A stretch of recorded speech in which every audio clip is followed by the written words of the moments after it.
Gangs of Baahubali. नमस्कार, आपके साथ हूं मैं राजीव शर्मा। बिहार में हो रहे विधानसभा चुनाव में कई बाहुबली मैदान में हैं, तो कई कानूनी मजबूरी के चलते बाहुबली की पत्नियां ही चुनाव लड़ रही हैं। ऐसी एक सीट मोकामा की है। बाहुबलियों के इस गढ़ में बाहुबली से नेता बने सूरजभान सिंह की पत्नी वीणा देवी चुनावी मैदान में हैं। उनकी टक्कर बाहुबली अनंत सिंह से है। एक समय था जब मोकामा में बाहुबली सूरजभान सिंह का वर्चस्व था। कहा जाता है सूरजभान का बाहुबल ही उनके पिता और भाई की मौत का कारण बना। गैंग्स ऑफ बाहुबली में आज बात बाहुबली से राजनीति में दाखिल होने वाले सूरजभान सिंह की। यह रिपोर्ट देखिए।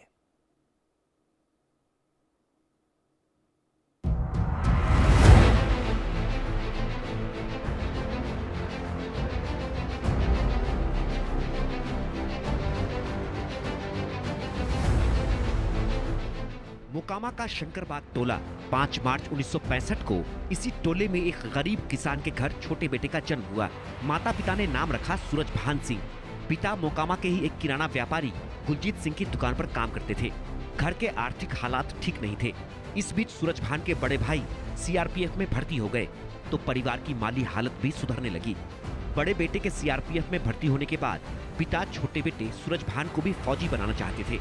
लंबी कदकाठी और छरहरा बदन के मालिक सूरजभान सिंह से उनके पिता ने कहा भी कि सेना की तैयारी शुरू करो और सेना में भर्ती हो जाओ। लेकिन सूरजभान सिंह के मन में तो कुछ और ही चल रहा था। मोकामा के उस वक्त के हालात और बाहुबलियों के साम्राज्य ने उन्हें शायद भीतर तक प्रभावित कर दिया था। उन्होंने पिता को ये कहते हुए सेना में जाने से मना कर दिया कि सेना में भर्ती होकर क्या होगा, मैं कुछ बड़ा करना चाहता हूँ। हालांकि तब भी पिता ने कहा कि क्या बड़ा करोगे, सेना की तैयारी शुरू करो और परिवार का सहारा बनो।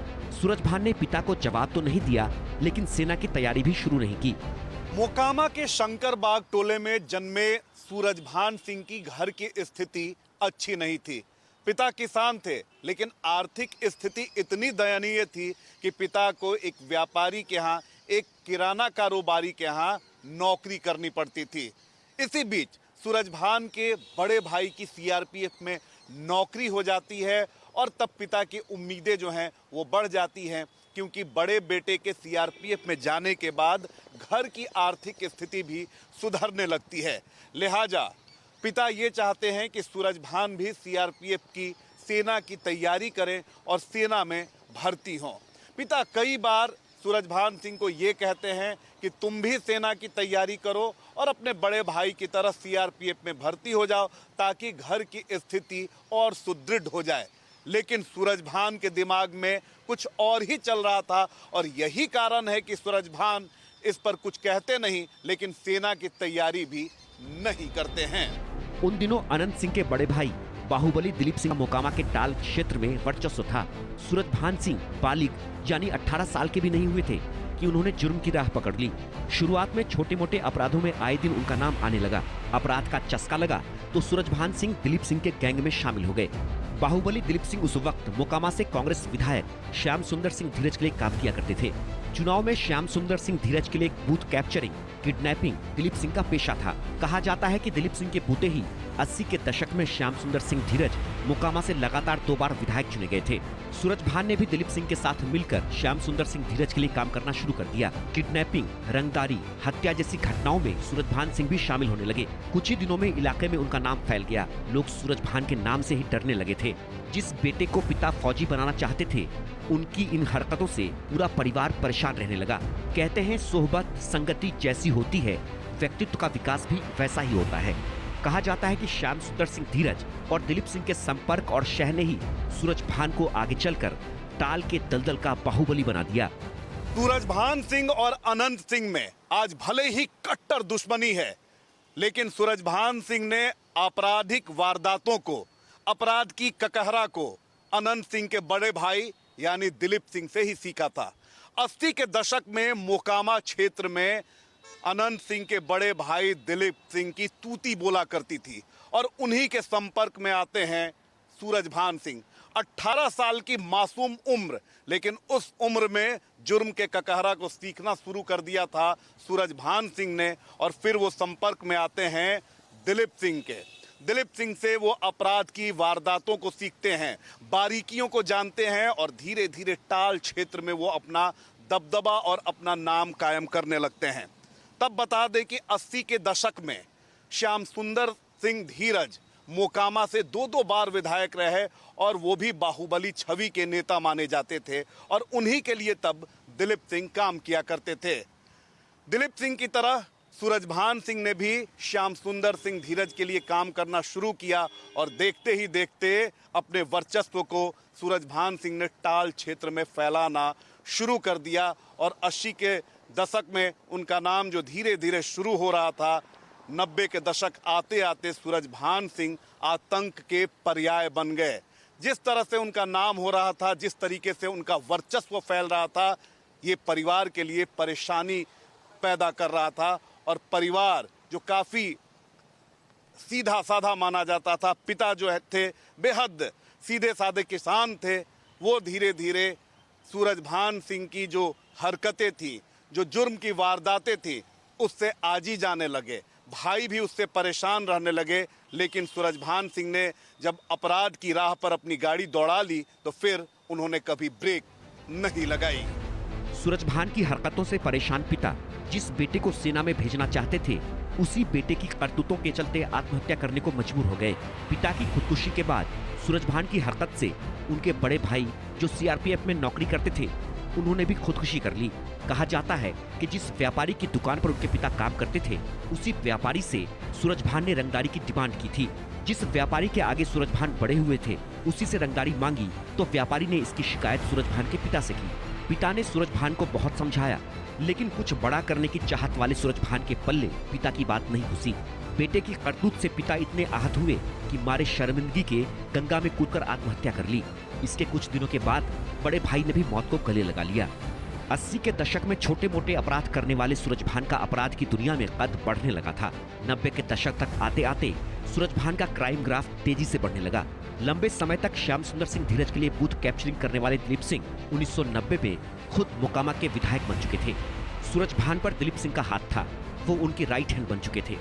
दिलीप सिंह के विधायक बनते ही गैंग की पूरी जिम्मेदारी सूरजभान संभालने लगे। मोकामा पर अब सूरजभान का एक छत्र राज हो चुका था।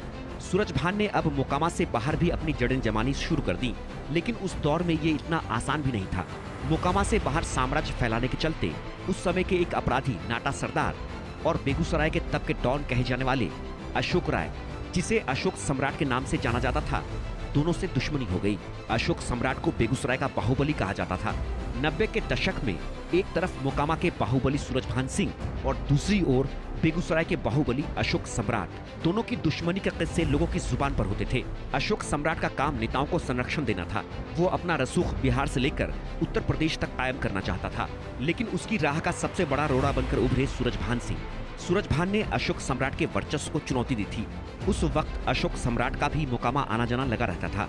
उसकी दोस्ती शंकरबाग टोला में रहने वाले नाटा सिंह से थी। इसी शंकरबाग टोले में सूरजभान का जन्म हुआ था। नाटा सिंह ने अशोक सम्राट के साथ मिलकर सूरजभान के चचेरे भाई मोती सिंह को मरवा दिया। अशोक सम्राट के पास AK-47 जैसे मॉडर्न हथियार थे, इसलिए सूरजभान उससे सीधी टक्कर तो नहीं ले सकते थे, इसलिए वो ठेकों की लड़ाई में कूद गए।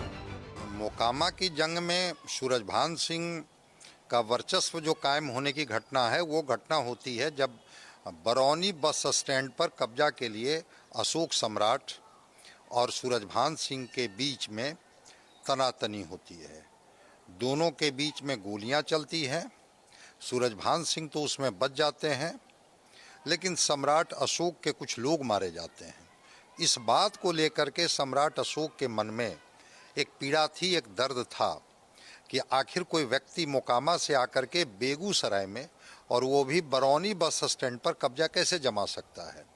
चूँकि अशोक सम्राट के पास उस समय AK-47 जैसे हथियार थे, जबकि सूरजभान सिंह के पास वैसे हथियार मौजूद नहीं थे।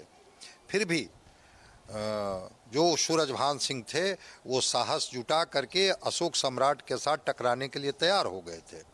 हालांकि इसका बदला लेने के लिए सम्राट अशोक वहाँ तक पहुँचे। AK-47 से गोलियां भी दागी गई सूरजभान सिंह के ऊपर, लेकिन बीच में गाय आ जाती है और वो सूरजभान सिंह वहां से बच निकलते हैं। इसी दौरान सूरजभान और अशोक सम्राट के बीच बरौनी बस स्टैंड के ठेके को लेकर भी दुश्मनी ठनी। बरौनी में बस स्टैंड के लिए ठेका खुल रहा था, तभी सूरजभान ने अपने आदमियों के साथ हमला बोल दिया। इस हमले में अशोक सम्राट के 4 लोग मारे गए थे। ठेका तो अशोक सम्राट को ही मिला, लेकिन उसे ये बात खाई जा रही थी कि मोकामा से आकर किसी ने उसके ऊपर हमला किया था। अशोक सम्राट ने तब मोकामा में घुसकर सूरजभान को मारने की ठानी। 24 दिसंबर 1992 को मौका देखकर अशोक सम्राट ने अपने आदमियों के साथ सूरजभान पर गोलियों की बौछार कर दी।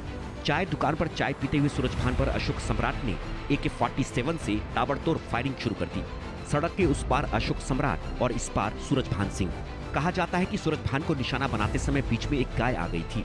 AK-47 से निकली 2 गोलियों के बाद सारी गोलियां गाय को जा लगी और वो वहीं ढेर हो गई। इस बीच सूरजभान भाग निकले, लेकिन इस शूटआउट में उनके 2 खास लोग मारे गए। हालांकि 5 मई 1995 को अशोक सम्राट हाजीपुर में पुलिस मुठभेड़ में मारा गया। जब अशोक सम्राट पुलिस से घिरा था, तब उसके पास AK-47 जैसे हथियार थे और पुलिस के पास पिस्टल और 303 बोर की बंदूकें। घंटों की गोलीबारी के बाद आखिरकार पुलिस ने सम्राट चौधरी को मार गिराया था। जैसे जैसे सूरजभान सिंह का कद, वर्चस्व और इलाके में दबदबा बढ़ता जा रहा था, वैसे वैसे दुश्मनों की संख्या भी बढ़ती जा रही थी। 90 के दशक आते आते सूरजभान सिंह ने पूरे मोकामा, बाढ़ और टाल क्षेत्र में अपना वर्चस्व कायम कर दिया था, लेकिन उसी अनुपात में उनके दुश्मनों की संख्या भी बढ़ती जा रही थी। तब का कुख्यात अपराधी था अशोक सम्राट, जिसने सूरजभान सिंह पर ठेके को लेकर ताबड़तोड़ फायरिंग की, लेकिन इस हमले में सूरजभान सिंह बच गए और उसके बाद इन दोनों की दुश्मनी में कई लोगों की असमय मौत हो गई, क्योंकि तब मोकामा में गैंग वॉर चरम पर था। लेकिन अशोक सम्राट की अगर बात करें तो अशोक सम्राट की 1995 में पुलिस मुठभेड़ में मौत हो जाती है। पुलिस उसे चारों तरफ से घेर लेती है, लेकिन कुख्यात अशोक सम्राट पुलिस पर AK-47 से हमला करता है, लेकिन पुलिस ने भी उसे मार गिराने का ठान लिया था और पुलिस ने अशोक सम्राट को समाप्त कर दिया। और यहाँ से जो दुश्मनी हुई थी अशोक सम्राट और सूरजभान में, वो भी समाप्त हो गई और धीरे धीरे सूरजभान सिंह का कद, वर्चस्व, नाम, रुतबा और शोहरत आगे बढ़ने लगी और सूरजभान सिंह टाल क्षेत्र के पर्याय बन गए, अपराध के बेताज बादशाह बन गए।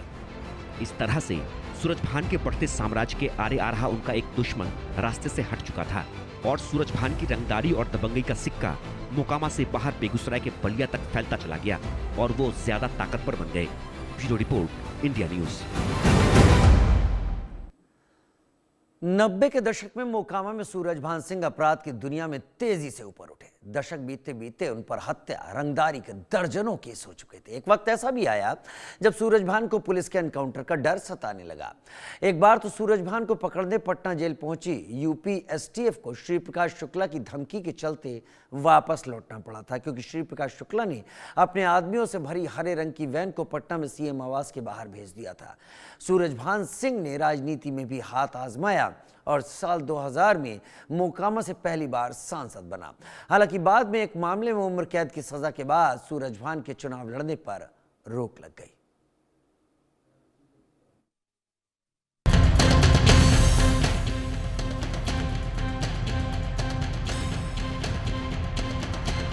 दादा, सूरजभान के समर्थक और चाहने वाले उन्हें इसी नाम से संबोधित करते थे। यूपी का बाहुबली श्री प्रकाश शुक्ला भी उन्हें दादा ही बुलाया करता था। श्याम सुंदर सिंह धीरज और दिलीप सिंह के बीच दरार पड़ने के बाद सूरजभान सिंह पूरी तरह से उभर आए थे। बिहार से लेकर झारखंड तक रेलवे का हर टेंडर सूरजभान का होता था। अब सूरजभान की नजर उत्तर प्रदेश पर थी। वो उत्तर प्रदेश में भी रेलवे टेंडर और ठेकेदारी में अपना वर्चस्व चाहते थे, लेकिन तब यूपी में बाहुबली हरिशंकर तिवारी और वीरेंद्र प्रताप शाही सूरजभान की राह में रोड़ा बने हुए थे। सूरजभान ने इसका भी तोड़ निकाल लिया और श्री प्रकाश शुक्ला को अपनी ओर मिला लिया। कहा जाता है कि सूरजभान सिंह जब गोरखपुर जाते तो साथ में AK-47 लेकर जाते। श्री प्रकाश शुक्ला को भी ब्रांडेड हथियारों का शौक था। कपड़े भी वो ब्रांडेड ही पहनता था। श्री प्रकाश शुक्ला ने सूरजभान से कहा, दादा आप मुझे एक AK-47 दे दीजिए। तब सूरजभान सिंह ने कहा कि एक नहीं 2 AK-47 दूंगा, लेकिन पहले वीरेंद्र शाही को रास्ते से हटा दो। मौका मिलते ही श्री प्रकाश शुक्ला ने गोरखपुर में वीरेंद्र शाही पर हमला बोल दिया। पहली बार उसने AK-47 से फायरिंग की थी। इस हमले में शाही का गनर मारा गया और शाही के पैरों में गोली लगी और वो बच गया। यूपी के कुख्यात अपराधी श्री प्रकाश शुक्ला को पनाह देनी हो, उसको AK-47 उपलब्ध करानी हो, या ब्रिज बिहारी हत्याकांड में सहारा लेना हो, किसको किस तरह से इस्तेमाल करना है सूरजभान बखूबी जानते हैं। और विशेष बात यह है, जब सियासी चोले में वो आए तो वो उसकी सीढ़ियां लगातार चढ़ते गए। भले ही अपराध और कहीं बैलेट और बुलेट के घालमेल में वो लगातार बने रहे, लेकिन जिस तरह की घटना दुलारचंद यादव हत्याकांड के बाद सामने आई है, उसके बाद अनंत सिंह भले ही जेल में हैं, लेकिन सूरजभान जो हैं उनको लेकर भी खूब चर्चाएं हो रही हैं। और एक बार फिर उनके बाहुबली होने की कहानियां लोग आपस में बता और सुना रहे हैं। 1998 में बिहार सरकार के पूर्व मंत्री ब्रिज बिहारी हत्याकांड से पूरा बिहार दहल उठा था। उस वारदात में भी सूरजभान सिंह का नाम सामने आया था। राबड़ी देवी सरकार में IT मंत्री ब्रिज बिहारी को भ्रष्टाचार के आरोप में जेल जाना पड़ा। जेल में तबीयत बिगड़ने के बाद पटना के सरकारी अस्पताल Indira Gandhi institute of medical science में भर्ती कराया गया। अस्पताल में सिक्योरिटी पूरी तरह से सख्त थी। 24 घंटे कमांडो का पहरा होता था। तारीख थी 13 जून 1998। रात के करीब 8 बजे थे। पूर्व मंत्री ब्रिज बिहारी अस्पताल के पार्क में टहल रहे थे, तभी टाटा सुमो और एम्बेसडर कार अस्पताल परिसर में घुसी। दोनों गाड़ियों में करीब दर्जन भर हथियारबंद लोग, सबके हाथों में AK-47। बदमाशों ने ब्रिज बिहारी प्रसाद पर AK-47 का मुंह खोल दिया। ताबड़तोड़ फायरिंग हुई, जिसमें ब्रिज बिहारी और उनका बॉडीगार्ड मारा गया। बताया जाता है कि हमलावरों में श्री प्रकाश शुक्ला भी था। इस मामले में सूरजभान को पुलिस ने आरोपी बनाया। उधर उत्तर प्रदेश का रुख करते हैं, जब बिजनौर से एक बार फिर दहेज की